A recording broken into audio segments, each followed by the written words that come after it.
সেউজীয়া পথাৰতো বোকা নাই, ধুনীয়া ছোৱালী দেখোন খালি। বন্ধু বান্ধৱীসকল, আজি এখন নতুন ভিডিঅ'ত আপোনালোকৰ আগত আকৌ ওলাই আহিলোঁ।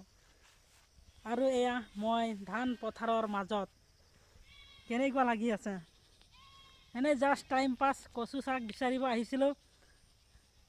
বহুত দিনৰ মূৰত কচু শাক খাবলৈ মন গ'ল, এই গতিকে কচু শাক বিচাৰি থাকোঁতে ভাবিলোঁ অলপ আপোনালোককো এই সেউজীয়া ধান পথাৰখন দেখাই দিওঁ বুলি।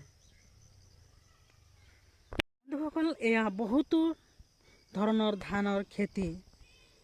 অলপমান জুম কৰি দেখাই দিওঁ। কি ধানৰ নাম মইতো নাজানো ইমান ভালকৈ। যদি কোনোবা জানে অলপ কমেণ্ট কৰি জনাব এয়া কি ধান হয়। হেল্ল' গাইছ, এয়া কচু শাক আজি ঔটেঙাৰ লগত খাম। বহুত দিনৰ পৰা খোৱা নাই। কোনে কোনে খাই ভাল পায় অলপ কমেণ্টত জনাই দিব। আজি খাই চাম কচু শাক বহুত দিনৰ পৰা।